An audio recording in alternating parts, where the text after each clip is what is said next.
With the best brand of football in Idaho, this is the 8-Man Prepcast on IdahoSports.com.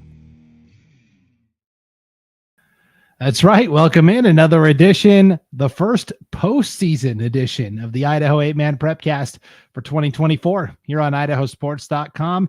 My name is Brandon Baney. Let's bring in our esteemed panel to break it all down. We have actual real brackets to look at, not crude ones that I've made and have speculated on. So let's bring in a guy who knows a thing or two about this time of year, the second season, as it were. Former head coach of the Carey High Panthers. It's the coach, Lane Kirkland. What's up, Coach? Hey, good evening, everyone. Good to be on the show this evening. I hope you got a nice warm fire you're setting your feet to, and listen up. We have some good things tonight to share.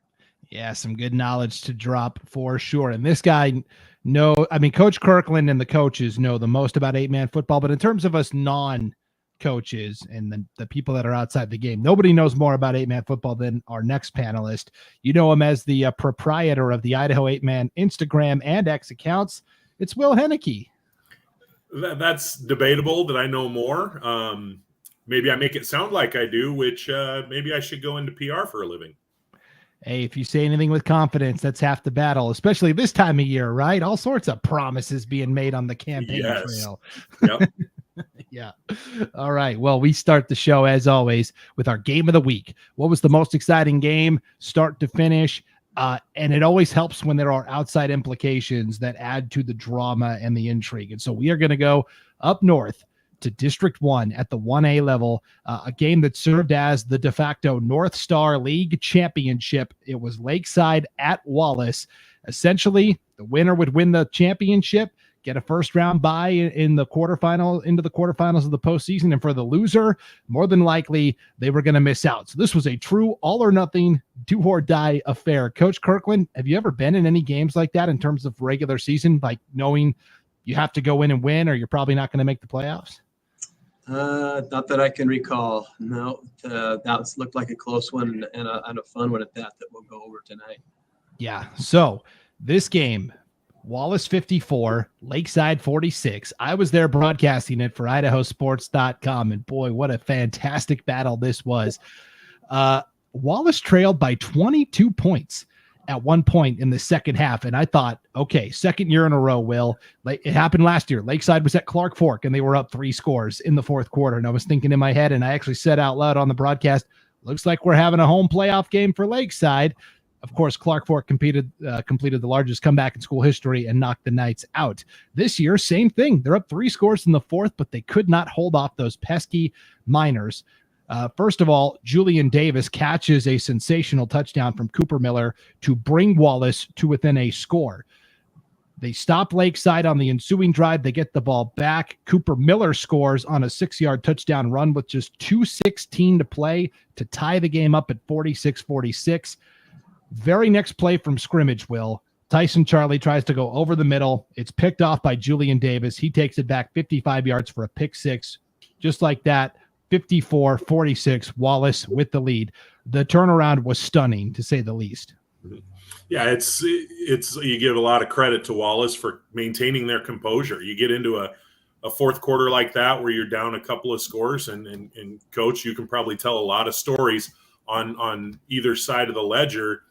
You get to that point and kids kind of start to mentally tune out a little bit, oh, well, this one's in the books, but a lot of credit to head coach Jared Young and his Miners team for finding a way to come back. And then you get your big senior, Julian Davis, making some big plays down the stretch because he had the game-sealing interception in the closing seconds as well, a Hail Mary pass that he picked off down near the goal line as Lakeside was trying to maybe sneak one in there at the end. But Wallace got it done, and they had to work for it. They had to earn it.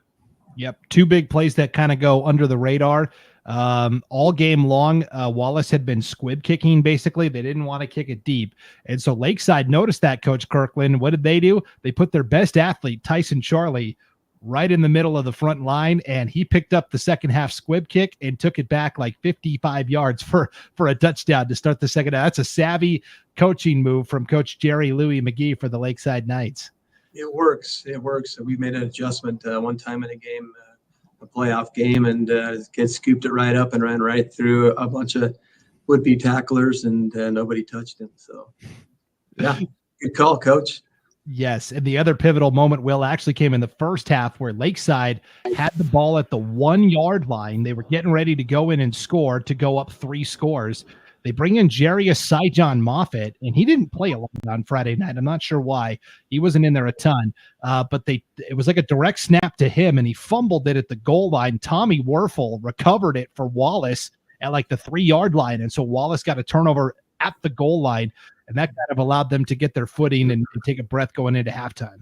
Yeah, red zone stops at any level of football are huge, but especially when you're talking 8-man where you've got the exact same amount of field and 3 less defenders to cover.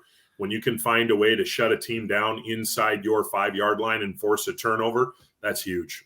Yep. And so Wallace pulls off the win 54-46. One key I did think for Lakeside, they ran the ball extremely well in the first half. And then in the second half, Tyson Charlie started passing more. He wasn't taking off and running when opportunities were there too, which was surprising. Coach Kirkland, after the game, talking to some of the coaches down on the field, it sounds like maybe he was cramping up a little bit, and that kind of forced him to stay in the pocket and try to throw balls deep.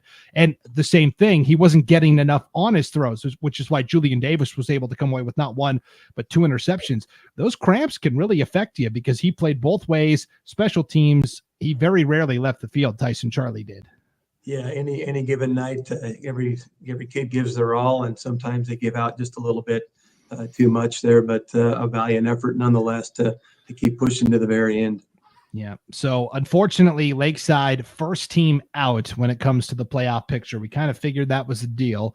We were scoreboard watching, of course. Cascade had lost earlier in the day. They got the final playoff spot. So something we're going to do on this show this week and moving forward, anytime a team is eliminated from the championship chase, we just want to take a moment and kind of give them their flowers, as it were. Kind of give them one last tip of the cap, one more nod of recognition. We're calling it our final farewell. So, guys, let's give a final farewell to the Lakeside Knights. 6-2 overall, not good enough to make the playoffs, according to Max Preps. That went 4-2 in the North Star League. All of this under a first-year head coach, Will. And you can see here where it says 3-star nominees. These were the players that made our 3 stars list, or your 3 stars list, at some point during the season. So Tyson Charlie, kind of a no-brainer, but also Braden Greensky, very promising freshman as well.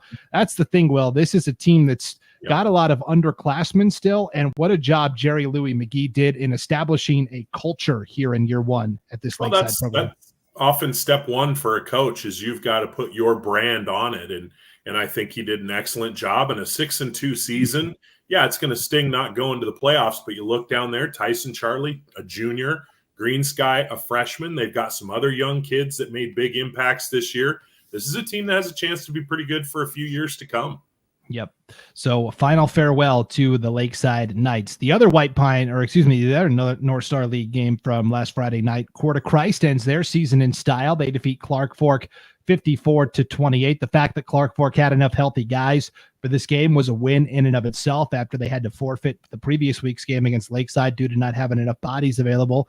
Grant Clemens passes for 4 touchdowns, runs for 2 more as Court of Christ completes their first season of competition with a 3-5 record. Not quite good enough to make the playoffs, but let's give the Court of Christ Academy Saints in their first year of playing football their final farewell. 3-5 overall. Kellen Clemens, former Oregon Ducks quarterback, former NFL quarterback, leading this team from the ground up. And Coach Kirkland, for a team making its football debut to go 3-5, that's a pretty good start to a program. Those are all great wins right there, and that'll just be the beginning of that program up north there.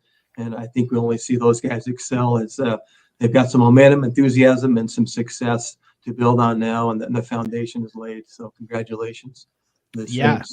And the Saints really evolved as the season went on. When it first started, Grant Clemens was throwing the ball a lot. And then I think Coach Clemens kind of figured out, hey, in 8-man football, if you got an athlete back there at QB, it's all right to let him run too a little bit. And they started running a lot more as the season went along as well. And then, Will, a final farewell to the Clark Fork Wampus Cats as well. A year after making the postseason, they lost an all-time great senior class. They go 0-7 this year for second-year head coach Patrick Young.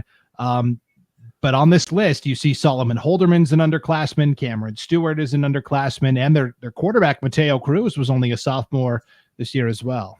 Yeah, the battle for them and for a lot of 1A programs across Idaho, it's just numbers. And they didn't have them this year. They didn't have the depth, and it caught up to them a little bit towards the end of the year. But there's some good kids coming back, and I expect Coach Young and the community up there to rally those boys up, and I expect them to be right back in the mix next year. Yep. It's a fun place to go take in a football game, Clark Fork. The scenery, it's pretty hard to beat, that's for sure. So our final farewell there to Clark Fork. And so it will be Wallace carrying the torch for the North Star League into the playoffs. All right, let's go to the Long Pin Conference. That's kind of where the other intrigue was in terms of the final at large bid. It ended up going to Cascade. The teams at the top, Cruz, Council, your conference champion. They had already clinched the conference title coming in, but it's always nice to have the undefeated conference record, isn't it, Coach Kirkland? That feels good, and they're certainly going to give a bunch of confidence to the Lumberjacks as they roll through there. And Hatfield once again leading his team on the victory there and into the bracket. Good job. Yeah. Council defeats Salmon River 64-26. Owen Hatfield, a perfect 6 of 6 passing, 113 yards, 2 touchdowns, 7 carries for 186 yards and 2 scores as well, and 13 tackles on defense to add in. Jim Tucker, 92 yards and 2 touchdowns rushing, 3 catches for 52 yards and a score for the Lumberjacks as well. Tri-Valley shuts out Horseshoe Bend 70-0 in their regular season finale. Jace Wagner only completed 1 of 8 passes, but the one he did complete went for 75 yards and a touchdown. Hey, I guess if you're going to do it, make it count. And that young man, you guys were just talking about Owen Hatfield, a different conversation for a different time, but we start talking about 1A state player of the year. You got a couple real strong candidates right there in the long pin between Hatfield and Wagner, who has 1,500 something yards rushing. And then, Preston Wood, Connor Perkins, there's some other people to throw in the mix there that will make for some very compelling voting decisions to be made by the coaches. Yes, that is for sure. The other standout was Gage George, 6 carries, 91 yards, 3 touchdowns on the ground. And then Garden Valley beats Cascade 36-14. They've kind of settled in on the 1 QB now for the playoffs after having that 6-man audition throughout the season. Maddox Miller, 6 of 10, 97 yards, a touchdown and a pick. And I think this is what we'll see with Garden Valley, Coach Kirkland. They've kind of been keeping him fresh all year. Trevor Korn, 15 carries, 118 yards, 3 touchdowns. He also had 10 tackles, a sack, and a fumble recovery on defense. When push comes to shove for Coach Jason Yearley and the Wolverines, and he needs a play with his season on the line, I think he's giving it to Trevor Korn up the middle. He's a big kid. Yeah, big kid. Uses those legs well and his body well to get those first downs, and definitely a great leader on the Wolverine team. And Will, this was a game. Were you at this game? You were part of it? Okay, yep. So Stuart Derrick had a slow day passing, 4 of 10, 45 yards, 3 picks. I gotta feel like if they don't turn the ball over so much, maybe we're talking about a different outcome. It seems like they played Garden Valley fairly evenly, except for the turnovers. Yeah, potentially the turnovers definitely hurt, but they forced a couple turnovers as well. I think that the big difference in this game, I think that Cascade had a speed advantage. I think they were quicker. They were able to gash a little bit on the perimeter around the edges. Garden Valley, I thought, was just a stronger team, and they were able to just impose their will a little bit, in particular in the second half, and bleed the clock. And that's something that's going to be a little bit of a challenge for teams going up against Garden Valley as the playoffs go on. They have a physicality, and that's not to say that 8-man teams aren't physical, but you're talking about Trevor Korn in the backfield getting 20 carries right behind the guards. That's something that it's gonna wear on a defense, and they have a physical edge that I think is gonna give them a chance to compete and do some damage in the playoffs. Yep, I've seen this story before with Trevor Korn the past couple of years, and even thinking back to not Tacoma Kelly, Gavin Kelly. He was the big bruiser at fullback too a couple of years ago for Garden Valley as well. Ryan Skaggs, our North Idaho prepcaster, in the chat saying, "What's up, gents?" And Ryan also says, "Dare I say, Korn is a freak on a leash." That is a reference to the heavy rock band Korn with a K. Coach Kirkland, you listened to some Korn back in the day? Negative. I did not. Well, like more of an Enya guy, Coach. Children of the Corn, man. That's the movie. It's Halloween anyway. Well, and you're talking about your brother runs a little corn maze haunted house type thing this time of year. So yeah. For sure. Yeah. So we're all about corn here on the Idaho 8-Man Prepcast. And we want to hear from you. Your comments as we go throughout the night. Throw them in the chat. We'll throw them up on the screen. So 4 of the 6 long pin conference teams do make the playoffs. Let's say a quick final farewell to the 2 that did not qualify. We will start, Coach Kirkland, with the Salmon River Savages. They go 3-5 overall. A lot of freshmen on this year's team for Coach Ty Medley. Devin Herzig was a great senior, 2-way player. He's going to be hard to replace, but look at that sophomore QB, Blake Shepard. That's a name that's kind of synonymous with Salmon River success. Oh yeah, I'm excited to watch the Salmon River crew grow up and continue to progress from where they've had this season. And I think Coach Medley's got some good things laying ahead. Yeah. So a final farewell to Salmon River, and Will, a final farewell to Horseshoe Bend as well. They went 1-6 this season. First year head coach in Richard Byers, and they're a team that's low on numbers, right? They got to find some depth, and they've got to find some guys that they can get out there and keep them out there. Yeah, and you look at those the 2 3-star nominees. Those were 2 exceptional players for them, and then Swan, another senior good player for them. So they've got to replace. They've not only got to replenish just their overall numbers, but some of the kids that they're losing were some of their more impactful players. Yep. So Horseshoe Bend, we'll see how they look again next season, but a final farewell to the Mustangs. All right, guys, let's go to the White Pine League up north. District championship was on the line here. Very simple. If Deary beat Genesee Friday night, Deary wins the league. If Genesee beat Deary and Timberline won on Saturday, then we've got that crazy 3-way tie. It turns out the least dramatic outcome possible. Deary defeats Genesee 42-20. They go undefeated in White Pine League play. They win the conference. They get the lone playoff bid from District 2. We've talked about this, Will, all year, where the season started and Nolan Hubbard was playing quarterback, but it seems like they really like this freshman, Jarrett Keene. 102 passing yards, 133 rushing yards, 5 total touchdowns. He seems to be playing well at the right time, and that frees up Deary coach Tim Olson to then move Hubbard around the formation on offense. Yeah, and you think about this team, they started 0-3 playing 2A teams. Potlatch was in there. I think they played Prairie. I forget who they all were, but they started 0-3, and some people were maybe scratching their heads. Well, then they turn around and they get down into the 1A level where they're playing teams, quote unquote. I don't want to make it sound like 1A teams can't play with 2A teams. Obviously they can. But Deary wins 4 of its final 5 games. They were playing very well at the end of the year. And you said they settled some kids into some roles, and they have an interesting one. They'll start the playoffs with Cascade. We'll talk about that coming up here in a little bit, but that's a team that definitely finished on the crescendo, and that's where you want to be. Yeah, they've definitely got some big momentum going into the playoffs. And then Saturday, we thought, well, if Genesee wins and Timberline wins, then we have this 3-way tie. Well, neither team won, Coach. Timberline fell to Lewis County in a shootout Saturday. It was the last game of the season in the state of Idaho for regular season football. Lewis County won 36-30. Jace Krantz, they fed him 18 carries, 221 yards, 3 touchdowns. Hey, it's the last game of the season. Why not give your bell cow back the ball? Yeah, great way to finish for those guys. In a close game, you can come away feeling pretty good about that, even though it's sad that somebody's going home. But, good football shows improvement, and that's what it's all about by game number 8. And, Will, you noted in your 3 stars column this week that, when Lewis County and Timberline get together, they just always seem to have these duke it out, really fun affairs. They do. They're back and forth. They're wild seesaw.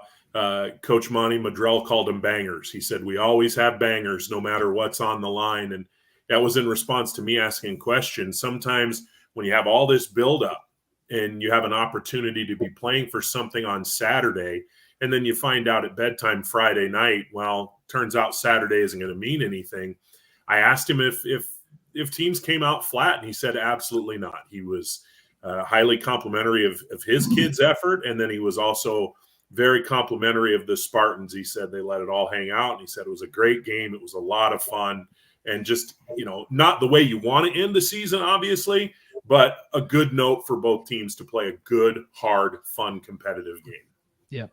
And as we take a look at our final farewells for the 3 White Pine teams that did not qualify for the playoffs, we'll start with the Genesee Bulldogs, 3-5 overall this year. They had the opportunity in front of them. They've lost their last 2 games of the season.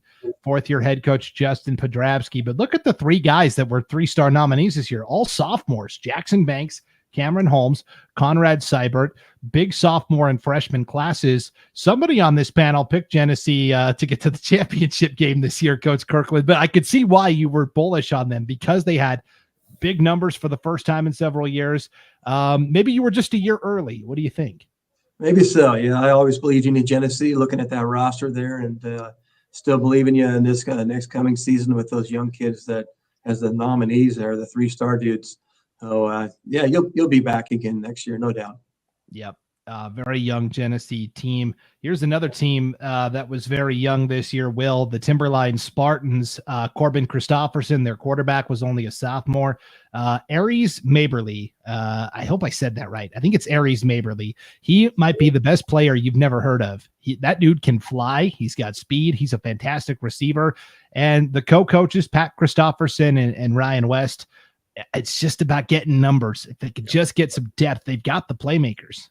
Yeah, it's a matter for them of just filling in some of those holes and adding a little bit of help. They've got some playmakers, as you noted. They're capable of doing some good things. This whole league, Genesee is young, Timberline is young, Deary is young. We got one more slide to go. Don't want to give it away, but I'll spoil it. That team is young too. So, White Pine next year it's going to be, to borrow Coach Madrell's phrase, it's going to be a banger, because you got 4 teams that are all going to be a year older, a year bigger, a year stronger, and a year wiser. Yeah, I think I found our podcast title. It's going to be a banger. I like that. I'm just going to jot that down real quick. Nice. Yep. All right. Well, you alluded to it. Here's Lewis County. They go 2-5 overall. 9th-year head coach Monty Madrell. They are going to lose some impact guys, right, in Trevor Knowlton and Aiden McLeod, but they also, at one point this year, were 4 of the 8 players on the field were freshmen as well. And of course, Krantz, only a sophomore. We saw what he did in the season finale: 221 yards, 3 touchdowns. And he's a really good middle linebacker too. He is a strong 2-way player, and they got 2 more years with him. Yep. So our final farewells to Genesee, Timberline, and Lewis County. Let's go over to the Rocky Mountain Conference, District 5-6 for 1A football, where North Gem not only had to beat Rockland to force a 3-way tie for the league title, but they had to win by 20 because of the tiebreakers. Rockland says, we'll just go ahead and win by 20 and just, take care of it. 60-44, the final. Zach Perman, he spun the ball 29 times, Coach Kirkland, 16 of 29, 265 yards, 2 touchdowns. That might be the highest passing attempt total I've seen this year. Yeah, I think he was making up for North Gym not passing that as much throughout the season, all in one game there. That's a lot of throwing. I bet that game was 2.5 to 3 hours long. The Bulldogs coming out on top. Yeah, maybe Coach Corey Hatch for North Gym just donated his passing attempts to Rockland. Yeah, you guys can go ahead and take ours. We don't need him. Woodrow Louder, kind of the big receiver, 4 catches, 101 yards and a touchdown. Aiden Radford had 3 catches for 68 yards and a score as well. Perman also 16 carries, 144 yards, 4 touchdowns, 14 tackles. And Ethan Crump and CJ Wilson each had a sack on defense as well for Rockland. For North Gem, Rusty Hatch, 0 of 2 interceptions. Coach Hatch says, see, that's why we don't throw the ball. Hatch did run the ball 30 times, 201 yards, 4 touchdowns. Craig Yost, 232 yards, 2 touchdowns as well. So the wild thing to remember about Perman too, 2 things. He's a sophomore, number 1. He's their 3rd string quarterback. They've got 2 other, their number 1 and their number 2 quarterback, both out for the season with injuries by week 2. So and seeing him grow and progress and get better has obviously been a boon for the Bulldogs and head coach Jerry Hunter. But how many teams in 8-man football can go win their conference with a 3rd string quarterback? That's impressive. Yeah, that's really for sure. Yeah, that's good coaching and great kids, and what a great follow through. And obviously his team believed in him there and protected him long enough to get to where he's at. So that's pretty cool stuff. Yeah, Xavier Parrish was hurt in the season opener, and then Isaac Held came in, and he made it about a full game from about halftime of the first game to like halftime of the second game, I think, and then he got knocked out. And then, yeah, it's been Perman ever since, and shocking, a Perman doing things with the ball in his hands for Rockland. Yeah, we've seen that movie before, that's for sure. Water Springs beats Macky 72-42. Corbin, here's another guy that put it up 29 times. Corbin Nelson for Water Springs, 18 of 29, 302 yards, 5 touchdowns. 3 of the TDs went to Ryan Demkowitz, 6 catches for 107 yards and 3 scores. Also had a pick on defense. Sergio Avila had 8 tackles and 2 sacks for Water Springs as well. And Coach Kirkland, we kind of mentioned this early on this season, but Clark County didn't have enough kids to play. They were trying to do kind of a hybrid 6-man schedule this year. Didn't have enough guys, so they formed a co-op with Water Springs. I think they ended up calling their team the War Cats, kind of a hybrid of Warriors for Water Springs and then Bobcats for Clark County, the War Cats. I like the name, but I also thought it was cool that this final game they held in Du Bois, so those seniors for Clark County could be recognized in front of their fans. I think that's classic. Those two schools have gotten along real well for a long time. I believe 2017, they had a playoff team that came over here and had some great dudes from both schools. Kyson Paletti, I think, was a quarterback, and so 5 awesome athletes out of Clark County that come along there and really pushed as far as they could together at their situation. And both schools showing a great example of how it can work that far apart. Yeah. So let's give our final farewells to the 2 teams that did not qualify for the playoffs from this conference. We'll start with the Water Springs Warriors, 1-6 this season. First-year head coach, Dustin Reamer. He is the son of head coach Shane Reamer.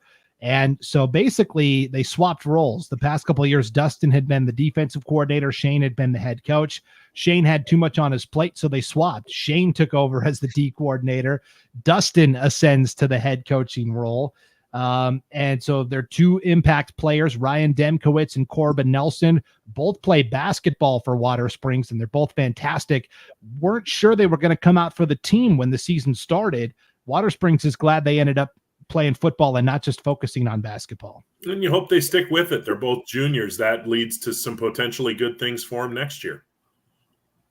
Yep, so we'll keep an eye on Water Springs. Certainly wasn't that long ago that they were in the playoffs. Our other team, Coach Kirkland, the Macky Miners, they go 1-6 overall this year for second-year head coach Ryan Hewish. Wasn't that long ago that Macky was a big power in 8-man football, like, one of the premier programs. And they have got some young athletes to keep an eye on as well. We'll see better things from Macky in the future, I'm sure. Yeah, they're not going anywhere, and they're junior high kids who are really, really well prepared and great athletes there. There's some stuff to build on there that we'll see, just like we'll see from all the other schools in the coming years. It's going to be a lot of fun. Yep. Our final farewells to Water Springs and Macky. And then we'll wrap up in District 4's Sawtooth Conference. Cary had the week off because Camas County didn't have enough players. They had to forfeit that last match with Cary. Dietrich beats Shoshelno 46-6. Connor Perkins, 6 of 12, 153 yards, 3 touchdowns. Also ran the ball 5 times for 88 yards and a score. Jason Hollabaugh, 2 fumble recoveries on defense. Brody Torgerson had a pick 6. Coach Kirkland, you had a chance to talk to Dietrich coach Garrett Estelle, and he said a big key is that Connor Perkins is starting to trust his arm a little bit more and becoming more versatile in terms of run and pass. Yeah, I think he's going to have to there as other teams understand that he is a huge part of that offense. And if you stop him, you stop the Devils. And so that's a great move forward for him to be able to sling that and get it to someone else in space and take a little bit of pressure off himself. It's hard to pull the trigger sometimes for some of these guys that really like to take off and do a lot themselves, because when they take off, they're good. They gain yards and they're amazing. And Perkins is that kind of dude. But there's some other guys out there that contribute by catching the ball out there in space as well. I always love talking to Garrett Estelle this season. He's so humble. He doesn't say a whole lot, but he is getting himself prepared for a great playoff run here, and he'll be bringing it Friday night, I'm sure. I need to go back and look. I'm pretty sure that Garrett Estelle was one of my early 3 stars from when the Idaho 8-man just got started. I think that was his senior year. No doubt, for sure. Oh, yeah. Yeah, Garrett carrying on the legacy. His dad, Rick Estelle, of course, the late Rick Estelle, did so many great things in that community and with that football program. And it's nice to see his son, Garrett, now continuing the family tradition. And then Castleford ends their season in style, 42-8, the final over Hansen. So let's go ahead and give our final farewells here. We'll start with Castleford, Coach Kirkland. They go 3-5 overall in a very rigorous conference. I mean, they went 3-3 in the Sawtooth. Their 3 losses were to the 3 teams that are in the playoffs, Cary, Dietrich, and Shoshone. You feel like if Castleford was in a different conference, maybe they would have a chance to even be above 500 in league play. Yeah, for sure. There's a competitive conference down here, and they were close and got the victories that they needed to when it was called upon. This is another young team as well, and Coach LaWay will keep these guys rolling. His junior high was stellar. There's some kids coming here just like the rest of the state. Good job, Wolves. Yeah, they were young last year. They were leaning on a lot of freshmen, and those guys were all sophomores this year. And so, yes, Castleford seems to be eternally young, but we'll see how they do now that some of those guys will be upperclassmen finally next year.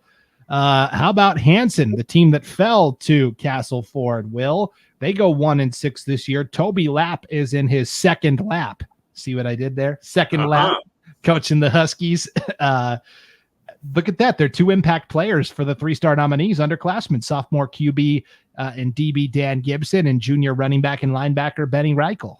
Yeah, I'm noticing that trend a lot with several teams that leads to good vibes for the future. I know that with Coach Lapp, you never want to admit this, obviously, but year 1 was about installing a mindset, installing a culture, and now with young players like Gibson and Reichel and some of the other ones, it was a young team. Next year is the year that hopefully they can start pushing forward, and maybe they can make a little run towards a playoff spot. Yeah. And then 2 teams that were not in action. Let's go to Richfield here. Richfield goes 1-6 this season. Buck Hendren in his 10th year as the Richfield coach. They did have a couple of seniors they leaned on this year, but Devin Scott, what an athlete he was at quarterback and linebacker.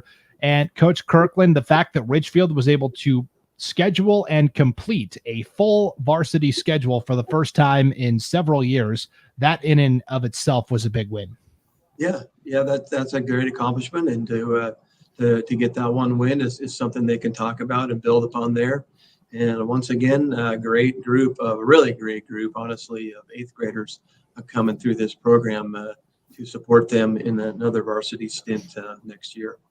Yeah, Richfield had played kind of a hybrid varsity JV schedule the past several years, and they went full varsity this year, and they're building the blocks for that program. And then, Will, the team that got to the state championship last year at the 1A level lost an historic senior class, and we kind of saw the impact of that.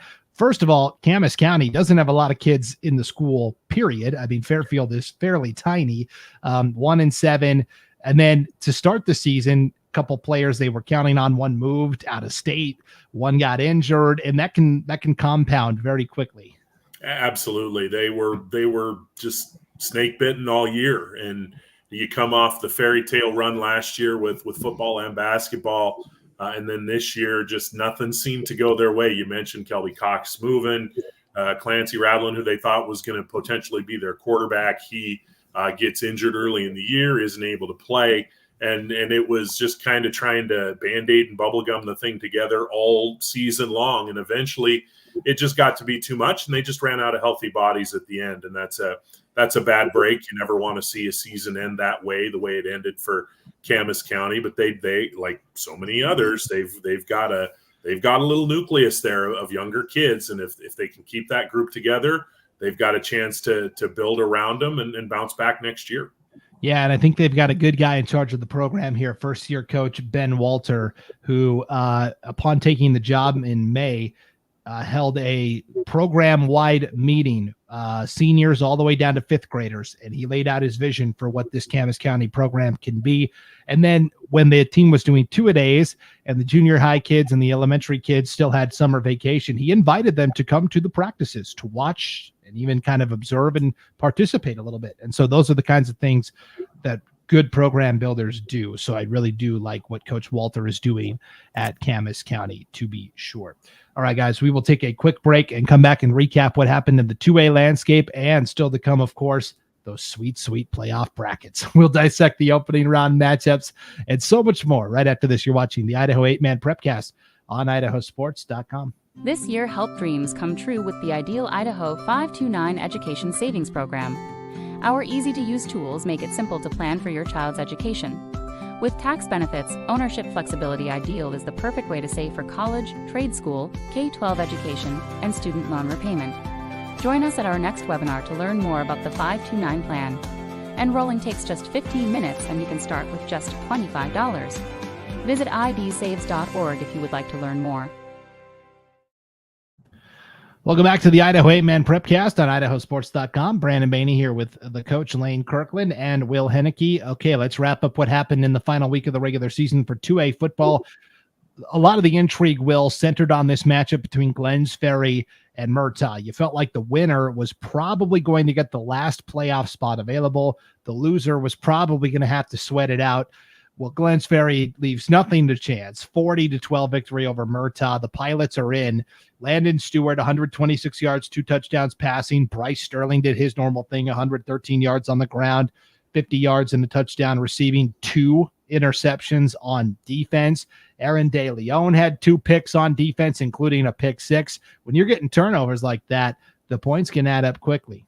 Yeah, that turnover margin, when you're getting in that +3 and +4 range, that's going to help your chances of winning exponentially. And Bryce Sterling, that kid's been, I mean, not in Glens Ferry, but beyond. He's been a bit of a revelation this year. I think a lot of people came into the year, they knew Aaron De Leon, they knew Landon Stewart, they knew Josiah Valencia, but I don't know that too many people were very familiar with Sterling, and all he does every game is go out and have about 150 yards from scrimmage, one way or the other. Oh, here's a couple tackles, here's a couple interceptions, just contributes all over the field. He's been a great player for him. I've been really impressed with Stop right as you took your drink there. No, you're good. Go ahead, Coach. I've been really impressed with Glens Ferry this season. They have put games away very well. They've prepared hard for good games and done really well in the first season there with Coach Stewart. And I think that there's some great things to come there, and maybe back to the old Glens Ferry glory days of the 90s. We'll see. And they were playing 11-man football back then, weren't they, in the 90s? Yeah. Pretty remarkable. And their field is one of the best in terms of scenery. Beautiful field they've got there at Glens Ferry as well. Coach Hagerman wraps up their season in style. They beat Raft River 42-6. Wyatt Mavenkamp, 267 yards, 4 touchdowns through the air. Martin Gonzalez, 90 yards and a touchdown on the ground. Kai Kendall had a pick 6 on defense, 137 yards and a touchdown. I mean, I don't know how you scheme up. And then Alex Johnson on defense, 11 tackles and 3 sacks. When you just look at the skill guys they've got, Mavenkamp, the trigger man, Kai Kendall and Seamus Merrill out at the receivers, Martin Gonzalez at running back. I mean, how do you game plan against these guys? Yeah, this outfit's dangerous. We haven't seen just one name come out of this. Every week we've commented on Hagerman. It's 4 and 5, the same dudes, and sometimes a couple extras on the side, that they are really rolling right now and have a lot of confidence and are hungry. And I think this team has a lot of depth that's coming as well. That's backing them up to keep them all healthy.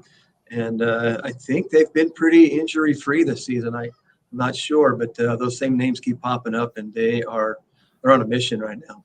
Yeah, an all-time season at Hagerman after they got to the 1A semifinals a year ago, now playing at the 2A level. Will Valley wrapped up the conference title. They had a non-conference game with notice.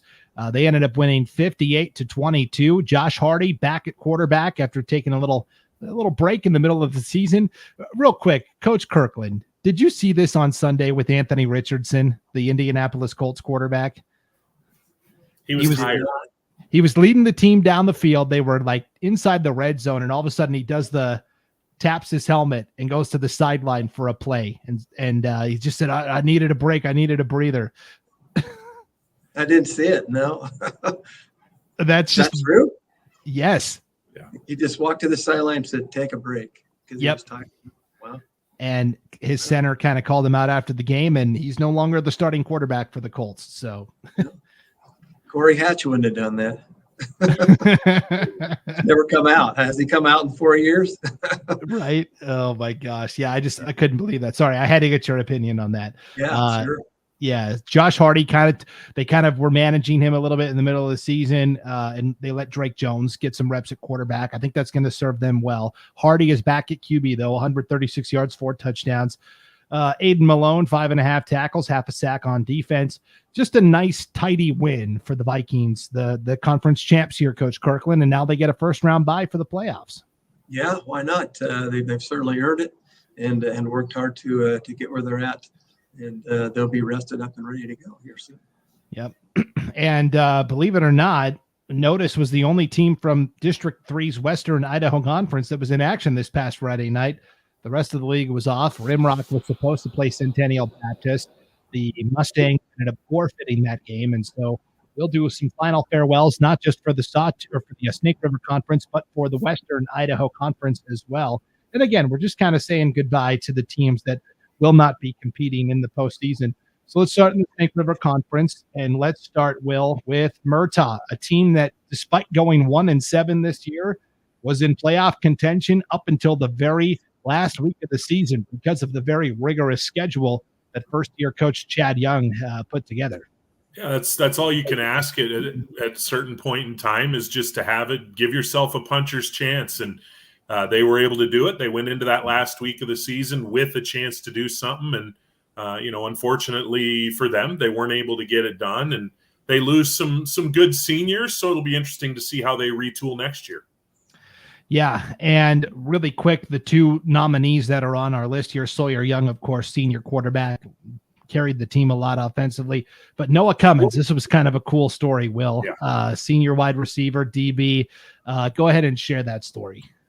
He's a special needs student who's on the team, and the kids love him. And against Butte County, there was finally a situation where they were able to put him in, and they were able to get him the ball. And he got his first career varsity reception. And former Murtaugh head coach Todd Jensen is now an assistant coach over at Butte County. So they were aware of what was going on when it happened. And, you talk about, you want that moment. Everybody wants that moment. And for Noah, he got his moment, in front of his teammates and in front of his new coach. And then his old coach was on the other sideline. And just a really cool moment for Noah and for the Red Devils. Yeah, Coach Kirkland, he got that big first down reception and did a little celebratory dance, and everybody loved it. It was awesome. Way to go, Noah. Good job, buddy. That's a special day for you. Yep. And he plays basketball, and I think he does track also. So, may not be the last we've heard from Noah. Kid. Yes. So cool story from Murtaugh for sure. Okay. Our other final farewell from District 4, the Oakley Hornets. Coach, this is how it goes in small town football. You can ride that wave of success where Oakley won 3 championships in 4 years, played in 4 straight championship games, but attrition, you lose the heart and soul of your team, Dallin Hardy, to a broken collarbone early in the season, and just the attrition of 8-man football. Sometimes you can look up and all of a sudden you went 0-8. Not an indictment on the program. It's just the way it goes sometimes. Proven fact. Yeah, proven fact right there. In small schools, as the wave ride, you can ride that wave as far as it'll go to shore, and then you hope another one's coming soon.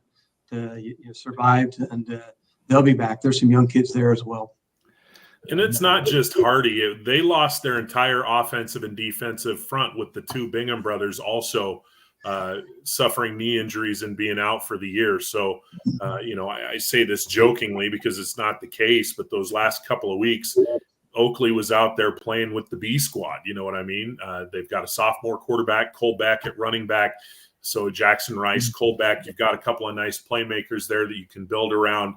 But for them, the big key next year, just stay healthy. Don't step on any, what is it? What are all your superstition things? Don't step on any cracks in the sidewalk, all that stuff. If you're Oakley, that's where you want to go. Yep.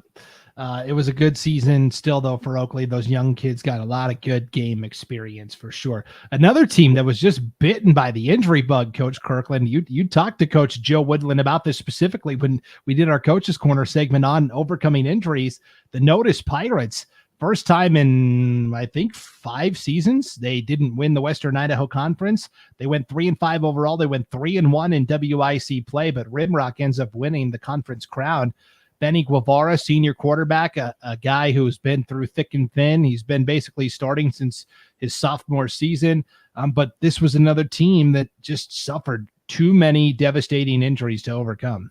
Totally devastating. With 6 starters out, that's impossible for any team to do. And then at Oakley, not far behind in some of those injuries with their main dudes there. But the Pirates picking up 3 wins on the year. Coach Woodland is a good man.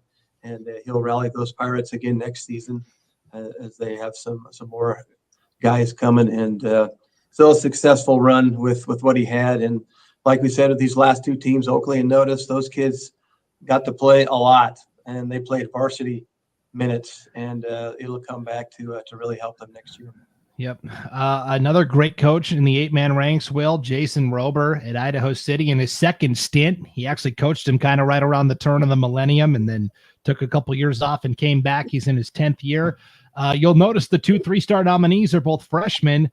This was a very young Idaho City team this year that went 1-6. Yeah, only a couple of seniors on that entire roster. And you talk about Isaac Manor, Cooper Smith, Mac Rober, Jackson Rober. You just go down the list. And it's funny because Jason is a bit of a lineman himself. And what he needs to do is he needs to find some linemen. He's got the skill kids to be a real headache for the Western Idaho Conference for the next few years. You just got to find a couple of big road graders up there that can open some holes for him, but they've got a bright future. For sure. Another team you saw quite a bit this year, the Wilder Wildcats. They go 2-4 under first-year head coach Josh Duty. They are a team as well that's trying to find their footing in this Western Idaho Conference.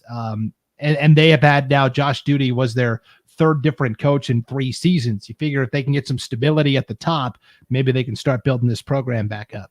Yeah, there was a lot of filling in of potholes that needed to happen. And that's not an indictment of any past staff or any past coaches. It's just the reality, just as some past coaches were wearing a whole lot of hats, which happens a lot in small school football. Coach Duty gets there this year with his new staff, and he just noticed some things. Okay, we've got to repair some things. And that's what this year was not all about, obviously, but that's part of what this year was about was repairing some things and start to build for the future. And you see Ezra Johnson there. I was talking to Sam Ward, the head coach down at Rimrock, and Rimrock has that fantastic, dual threat quarterback, Ronaldo Gomez. And he singled out Ezra Johnson and said Wilder had Ezra spying on Ronaldo, and he was as good of a spy as anybody played against Ronaldo all year. So that's a nice piece among others. Alessio Martinez, some other good players coming back for Wilder next year. So see how that thing grows into year 2. That's awesome. And then Coach Kirkland, Centennial Baptist, they go 0-4 this season. We didn't think they were going to have a season. We kind of assumed, okay, they didn't have enough kids. They shut it down. We kind of got word as we got to October that, hey, we're putting a team together and we're going to play our league schedule. Now, they played 3 games on the field, forfeited the last. But the fact that they were just able to get enough kids out there to go and play the league schedule, I thought was a big win for Centennial Baptist. For sure. Yeah. And sometimes it takes these new schools a month or so of school to kind of get things going and to rally the troops and get enough practices in and that kind of thing. And it's good to add teams to schedules in that particular area or anywhere. And for these kids to be able to have this opportunity to play 8-man football. And they played all 4 games, or they were going to play all 4 games on the road as well. They don't have a home field anywhere, so they were going to be road warriors as well for Centennial Baptist. All right, let's go to the High Desert Conference, District 5-6, this epic championship battle between Butte County and Grace. This was a game that we had on IdahoSports.com. Butte County ends up winning, pulling away 48-22. Will, did you talk to Coach Thorngren? I know Coach Kirkland probably did. I did a little bit, yeah. And then the one thing that coming off the loss the week before, one thing that he was really looking forward to is, okay, who's going to step forward?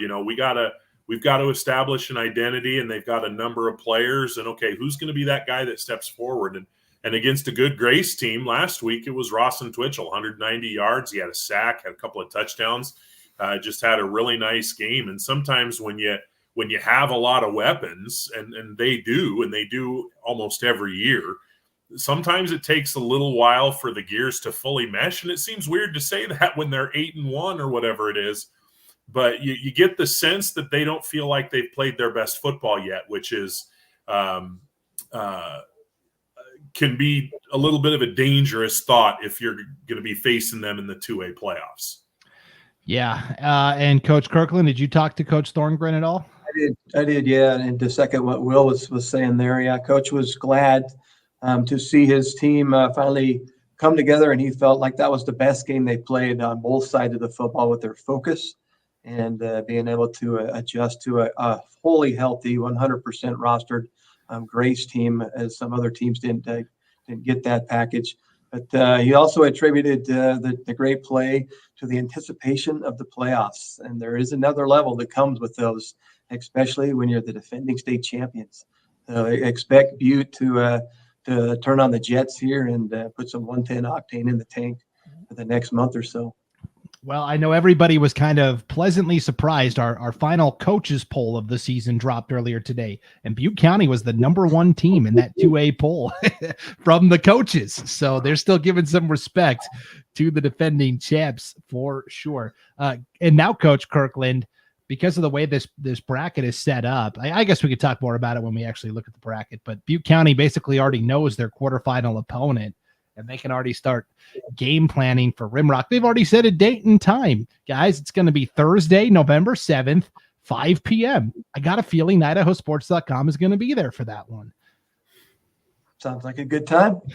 Yeah, kind of interesting. Just a quirk with the bracket this year. Okay, finally, let's wrap up with the White Pine League. Logos shuts out Potlatch 52-0. 6 touchdowns from Seamus Wilson, 5 through the air, 1 on the ground.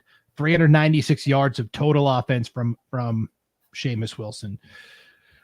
We had Kendrick defeat Prairie 52-20. Maddox Kirkland 18 for 25, 3 touchdowns passing. Now Kendrick is starting to get a little banged up here. They're missing Carson Hogan, great 2-way lineman. They've been missing Nathan Twite, kind of their big deep threat at receiver the last couple of games. Sawyer Hewitt leaves this game. Their all-state running back who had just committed to the University of Idaho.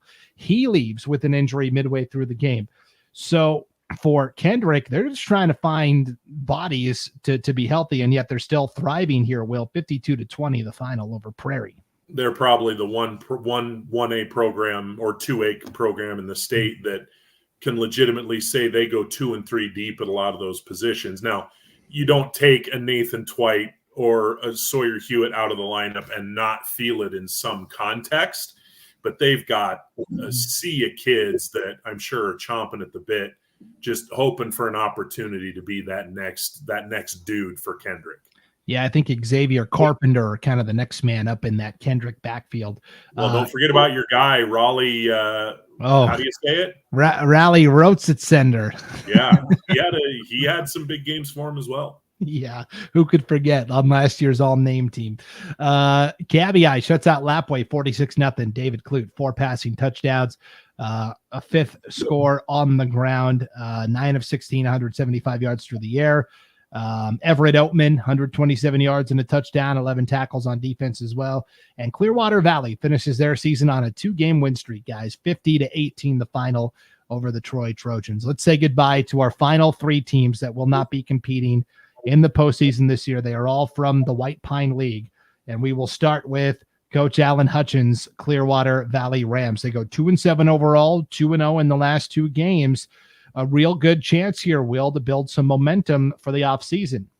Yeah, and also your prime example, if you're if you're a look in the rearview mirror guy and lament, what if Tiago Pickering had been healthy all year? He missed about the first month of the season, and then he just went straight up beast mode the last half of the season. He had a phenomenal finish to the season, helped him win a couple of ball games, and it's tough to lose an athlete like that. But Lincoln Barger, Scott, some of their other young players, Alan Hutchins, he knows what he's doing up there. He's going to have those boys ready to compete next fall. Yep. How about the LaWay Wildcats? They also finish 2-7 this year under veteran coach Josh Layton Jr. Coach Kirkland, quarterback, and his top two receivers are all underclassmen. Sophomore Jerice McCormick, junior Julian Barrows, freshman Marcisio Noriega. That's a good foundation to build on. Yeah, and LaWay will only continue to get stronger as those guys grow up and as they come back next season. So don't count them out. And it is officially basketball season now in LaWay. And hey, spoiler alert, they're going to be pretty good again this year. They just put up 100 points on someone while we were talking.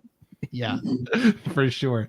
And then finally, Will, the Troy Trojans, they go 1-8 this season. They had one of the smallest rosters in all of 2A football this year, just in terms of players that were available.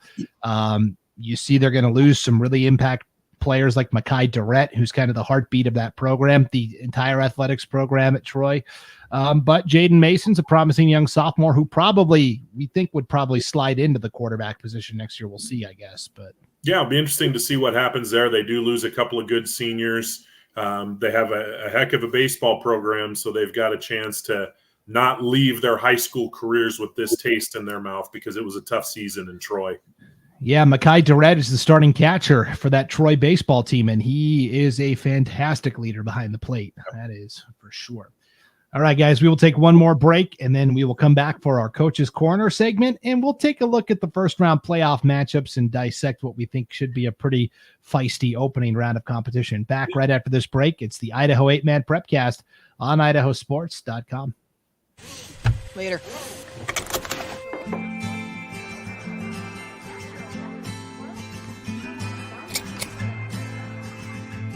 Here. Girl, thank you.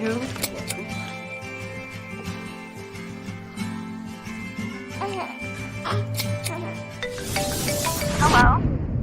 I was in an accident. Are you okay? Yeah, I'm fine. I had my seatbelt on. Welcome back to the Idaho 8-Man Prepcast on IdahoSports.com, presented by the Idaho Transportation Department, along with Ideal, Idaho's college savings program. Friendly reminder, guys, the contest has closed for our Ideal Idaho College Savings Program and Idaho Sports 8-Man Prepcast giveaway. One lucky winner. It's going to be drawn this week. One lucky student, K through 12, from a 2A or 1A school, drawn at random, is going to win $529 to be used in an Ideal 529 savings account. It can be used for college, trade schools, apprenticeships.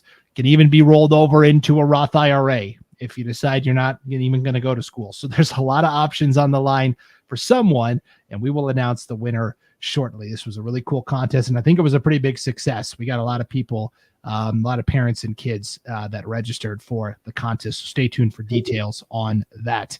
It is time now, though, for the postseason, guys. The brackets are finally here. We have arrived, but before we take a look at the brackets, let's make a quick stop off at the Coach's Corner this week. Coach Kirkland has prepared for the postseason many a time here at Cary.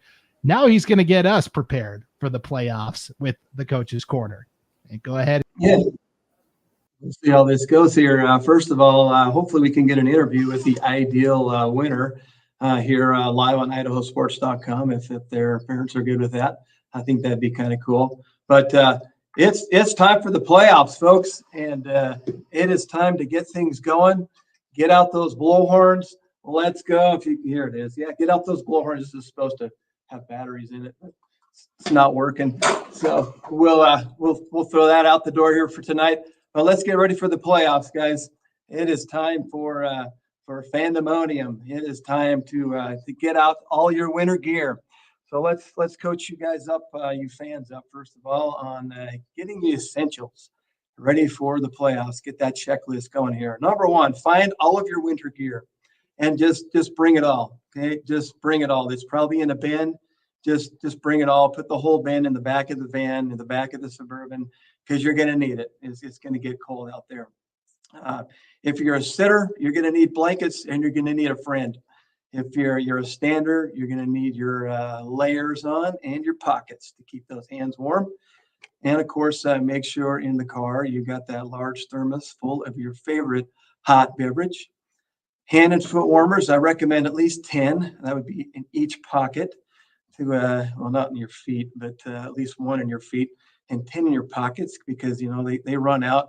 Maybe a new one every quarter will keep you warmer as the night goes on. Get yourself a handful of cough drops, because you're going to need that, and then 100% pandemonium. It's time to go crazy. It's time to get wild. Your sons are out there playing. Your nephews are playing. Grandma are cheering. It is time to go nuts. So get up out of your lawn chairs and get on the sidelines there. A little advice for the coaches with a bye. There's 8 of you guys left out there, and you've been sitting back this week going, what are we going to do? Well, I recommend taking Friday off. When we hit the playoffs and we had a bye or something of that nature, a good day off on Friday was always a great reward for kids, and it kept them hungry coming back on Monday. And of course, maybe you're near one of those games you're going to play next week, and so go watch a game out there. Hit the road and take some of your players with you. I would shorten practice by now, by 20 minutes for sure. It's getting a little cooler, but you should know your stuff already. And you have an extra week to get ready next week. I would cut 20 minutes off the end of practice without your kids necessarily hardly even knowing. Reduce some thud time a little bit without softening, and once again without your athletes knowing that there's about 20 less tackles on the evening there, because you got to stay healthy. All right, and you can still do fundamentals and things that will keep your kids fresh and ready to go. Organize efficient practices that flow fast. Keep those kids on the hop. Get a lot done. Cover the things that you need to cover, and start to prepare for that next week, and maybe even the week out. Maybe you can see a little farther. Some of you know what I'm talking about that are looking at that blue trophy, and you're getting ready for those key players in the future that you're going to face in the semis or further out. But don't look past your opponent, of course. Number 5, spend time with your backups, especially your backup quarterback. He needs to be taking some snaps. He needs to be going through the scrimmage cycle on his own, while the starting quarterback maybe watches and coaches him up while all the other starters are still in there, because he may have to go, and you may need to get that guy prepared. And this game is to be a big one for you, because it counts the most. Fine-tune your strengths. And then those next 4 things in number 7 there, I think, are critical for all teams, but critical for teams that are going to go all the way. Open field tackling. You better practice it, because teams are going to take advantage of that. And a missed tackle is not good news. So keep continuing to practice that. Ball security. You want to be on the plus side of those turnovers. Continue to practice that. Look that ball in, keep it high and tight, squeeze it, and do a drill or two that represents that type of simulation. Work on your pass D, because you always get beat on a deep pass or something corny that may not go your way. So practice that. And then your second level blocking, guys, you all know that has to be repped every day and every week, because that gets you first downs, that gets you touchdowns, and that gets you the W. So watch some film, prep ahead, and stay calm and enjoy your week off. But back to work again on Monday for sure. Coaches, on tap this week. You've already had 3 great practices. The weather seems to have cooperated pretty good. It's just going to get cold. That's what it is. So you've stayed on the gas because there's no letting off. You didn't get that bye week. And it's time for you now to coach your very best game. There's 8 of you guys up this week, and you're bracing yourself. Some of you perhaps for impact, knowing that you're facing a pretty tough team. It is the playoffs. And there's not a lot of mercy in the playoffs. You know that. We'll see some scores probably Friday night that represent that. So control the damage, and just understand that your kids are there to play a good hard ball game, and hopefully they come out safe and that you all do your best. Quality over quantity, already in practice is going to get it done. There is some urgency this week to stay alive, so you're on top of that already. Visualize your game plan. If you're traveling, for sure, on the bus is always a great time to take a look at that inside your own mind, and keep your dudes healthy is the key. And you guys know if you win, you're still in. So to keep that rolling, and you're off. And last but not least, our players. What's some advice for you guys to get ready? Well, number one, you don't have a game won yet, so don't underestimate your opponents or your competition there. You got to stay hungry. That's important, and that's critical for you to play your best and to finish and to go out on a high. Get proper sleep and nutrition. That is so important, especially while it's getting colder here. The sun's going down sooner. It's darker, and hit the bed at 9 o'clock. That's not a bad thing to get extra sleep. Put your phone somewhere where it won't distract you, and then keep eating. Stay hydrated, dress warm, stay warm so that you're healthy and can give your 100% on Friday night. And number 4, don't even think about friggin' basketball yet. Okay, don't think about basketball. How many playoff games have been lost because someone was thinking, I can't wait for basketball to start, or oh man, I hope I don't get hurt in this game for basketball. Hey, you've worked hard for the last 12 weeks. Keep working hard. Stay focused. The round ball will come out soon enough, and you can enjoy it. But enjoy football while it lasts, because you probably won't snap on a helmet. Many of you the rest of your life. So stay focused to the end, guys. Play like it's your last play all the time. Leave a legacy on the field that you've established, especially you seniors that are rolling out. And kind of a word to underclassmen: give your seniors your best game this Friday. They deserve it, and you can walk away friends forever, and that handshake of appreciation, because someday you'll be a senior and you'll want that in return. No regrets. Have a blast and enjoy the game, because it's high school football, and that only comes around once in a while for some of us. Maybe if there's some fifth-year seniors out there, you get to enjoy it next year. I don't know where that came from. But when the day of reckoning has arrived, the time for preparation has passed, and Friday night is, 48 hours away, fellas. So good luck to all you guys out there. And be prepared for the playoffs, because they are here. Oh, man, I can't wait. You got me fired up. I'm ready to run through that tunnel, Coach. Let's go. I can't believe you threw the bullhorn. I did. Yeah, it was already broken, but well, it's definitely broken now. There were pieces of it flying everywhere. Yeah, why not? It's replaceable. You've been watching too much college football. There's no COVID year for the kids in high school, Coach. No fifth-year seniors. That's for sure. No Camp Rising 12th year senior action going on. Yeah, 12 years. It's why not? 60 credits. Yeah. He's got a major in everything. Seriously. All right. Well, now that Coach Kirkland has us adequately prepared for the playoffs, let's take a quick gander at these playoff brackets and just see what's shaking out here. We'll start with the 2A bracket here, guys. Butte County, Logos, Rimrock, and Valley all got the byes. What we don't know is necessarily where Valley is going to fit in. We know Butte County is going to be the 1 seed. We know Logos is going to be the 2, and we know Rimrock is going to be the 8. So like we said, Butte County and Rimrock, that's already a quarterfinal matchup that's set in stone. They can start game planning for each other. In fact, the date has already been set, like we said, next Thursday. Beyond that, we have a series of first-round playoff matchups between teams that were seeded according to their Max Preps rankings. These are the non-district champions. We have Potlatch at Kendrick, Raft River at Hagerman, Glens Ferry at Kamei, and Grace at Prairie. So 2 conference matchups and 2 games. I mean, Raft River and Hagerman just played last week. So did Kendrick and Potlatch. That's no fun.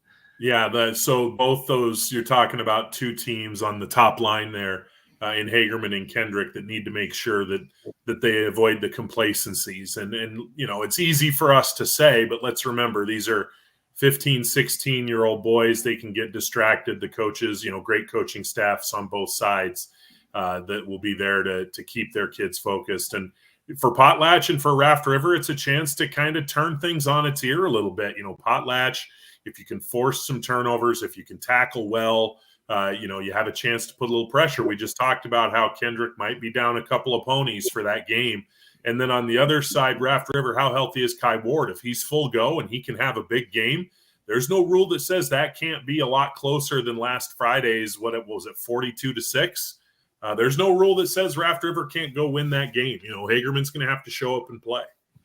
Yeah, I do think just because both those teams did win so convincingly the week prior, it's going to have to take a combination of those teams, Potlatch and Raft River, really rising to the occasion, and maybe Kendrick and Hagerman also making some uncharacteristic mistakes and meeting them at their level a little bit as well. Yeah, Coach Kirkland, let's talk about these two games at the bottom, because these are the two matchups I think that are going to be really fun. Let's start with Grace and Prairie. And by the way, I got to say this for Grace coach James Newby, who is also the wrestling coach at Grace High. Some of these football guys got their minds focused on the wrestling mats too, not just the basketball courts sometimes too. So you gotta be ready and prepared for that. But these are two teams, Grace and Prairie, that seem to mirror each other. They want to run the football. They pride themselves on tough, hard-nosed defense. Grace has to make the long trip up there to play Prairie. How do you see this one shaking out, Coach? I think these are two great programs with great players, great coaches, and great strategies. There'll be a lot of time on that bus for Grace to perfect that strategy and to hone in on their game plan. But I know Coach Hasselstrom will have some good things prepared as well. It is a long way up there. It sounds like the Grace team has all of its dudes back on there and playing well. Coach Thorgren did comment that it was a good Grace team and that they are solid. And so Prairie's going to have their best game against that. And I kind of give the advantage, honestly, I think, to Grace, even though they're going on the road with a little bit of experience that they've had in the past. Yeah, this is the first time for a lot of these Prairie kids. They have missed the playoffs the past 2 years, whereas Grace is battle-tested. They bet on deep playoff runs the past couple of seasons. And then, Will, we've got on Saturday a 1 o'clock showdown in Kamiah. Glens Ferry going to make the trip up to battle the Cubs. I feel like for David Clute, Kamiah, he's kind of the sheriff. This is his last ride. How far can he and the Kamiah Cubs go? They got all the way to the semifinals 2 years ago. And for Glens Ferry, this is a team that hasn't been to the playoffs in a couple of years, and so they're kind of the team that's playing with house money. Expectations are probably low in terms of perception for Glens Ferry. Yeah, potentially. I think if you're Glens Ferry, you got to take advantage of the opportunities that Kamiah presents to you. Be it a turnover, be it a missed 2-point conversion, whatever it is. You've got to be able to capitalize. You can't leave points on the field. And on the other side, Kamiah win that line of scrimmage. We've talked about how the Glens Ferry offensive and defensive lines have made big strides this year for the Pilots. And Kamiah, they've got to compete and they've got to win at the line. They have the weapons to do it. They have the players to do it. And I think the team that is able to control the line of scrimmage, and it sounds super cliche, but I think the team that controls the line of scrimmage is probably the team that's going to advance to play another day. And we've talked about Junior Sanchez anchoring the point of attack for that Glens Ferry defensive line. It'll be very interesting to see how Kamiah counteracts that. For the record, guys, I will take 3 of the 4 home teams, Kendrick, Hagerman, and Kamiah. I'm with you, Coach. I kind of like Grace, a more seasoned Grace team, to go up to Cottonwood and give Prairie a good fight and a knockoff first-round road win there. Are we keeping track of picks here? We can if you want to. I always throw mine out there. I'll go home sweep then. That way I have a chance to get one up on you guys. I'll take Prairie to win that game at home. Okay. And I'm going to go with Kendrick and Hagerman and Glens Ferry on the road and Grace on the road. 2-2. Okay. And I went. Got that? Yep. And I got 3-1 for the home teams. Okay, that sounds good. By the way, guys, 3 of these 4 games will be broadcast on IdahoSports.com. Live video coverage of Potlatch and Kendrick from Lewiston High School's brand new turf field. That thing is a beauty. It's going to be just the 3rd game in history played on that new Bengal field. So that game you can watch Friday night, 7 o'clock Pacific time. You can also watch Grace at Prairie. Paul Kingsbury is going to go up to Cottonwood and broadcast that one for IdahoSports.com. That is live video coverage. And then we will have audio coverage of Glens Ferry and Kamei. Paul Kingsbury will be on the call for that one as well. So the entire bottom half of this bracket is going to be called by Paul Kingsbury Friday night and Saturday afternoon. Is he going to collect a bunch of hats while he's up there too, just to show off? Yeah, he's going to come with his hands out, just begging like he always does. Yeah. All right. And here is the 1A bracket, guys. Again, 4 of the 5 district champions get first round buys. That is Cary, Council, Rockland, and Wallace. The 5th district champion, Deary, they automatically play the number 12 qualifier. That is Cascade. Otherwise, it is all seeded according to Max Preps, and we've got Chalice at Dietrich, North Gem at Tri-Valley, and Shoshone at Garden Valley. Let's just start at the top with Cascade and Deary.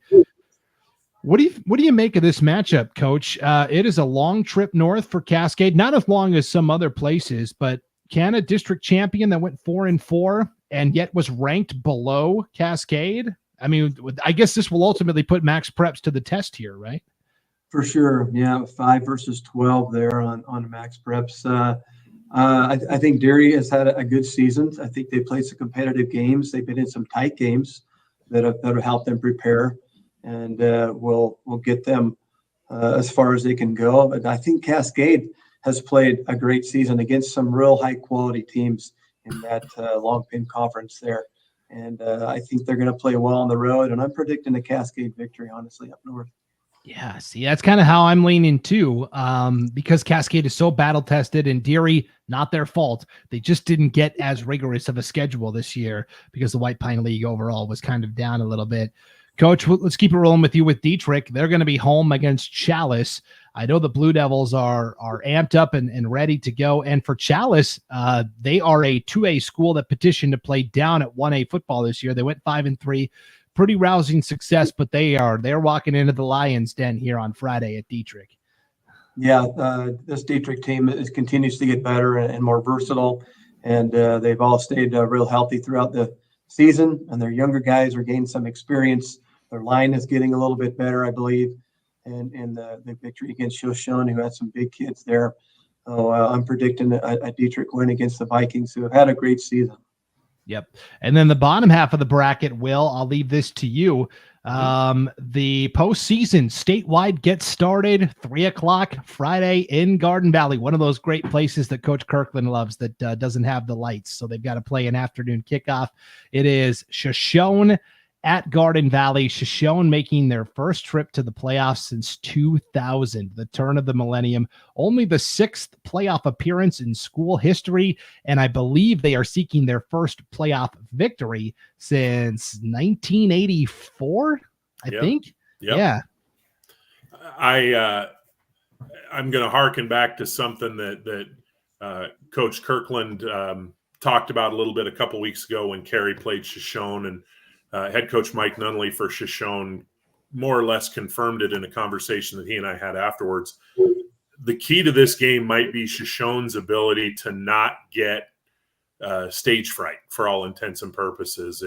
If they can show up loose, relaxed, and ready to play, they can give Garden Valley a tussle. This Shoshone team's better than I think a lot of people will give them credit for. I think Garden Valley's very good. I think that they're probably the better team.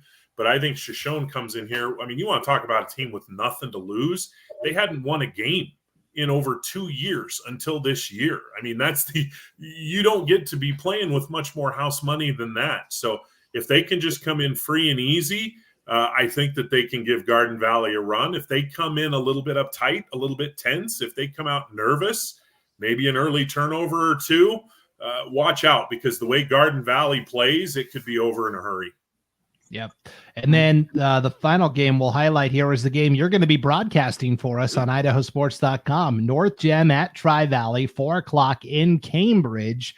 I know you've talked to both coaches already ahead of the matchup, Justin Wagner for Tri-Valley and Corey Hatch for North Gem. Kind of give us a preview of the nuggets you're going to be sharing on the broadcast Friday. Well, I think the thing that my eye went to immediately right away when I was researching this game, neither of these teams had a bye week. So they've been playing straight through since Labor Day without a week off. And normally you'd say, so what? They're kids. They can bounce back. And that's true. But Tri-Valley has 22 kids on their roster. North Gem has about half that.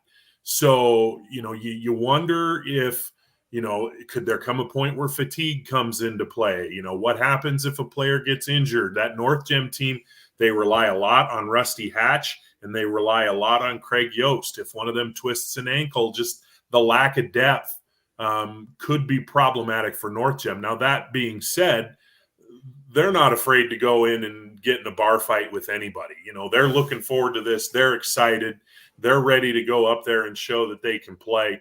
But, again, that's a long road trip from Bancroft up to Cambridge. And then you're going to have to play a really good Tri-Valley team. Jace Wagner, one of the better players in the state at the 1A level. North Gem's going to need some things to go their way. But, again, you talk about the style of play. They run that triple option, which you don't see a whole lot in 8-man football.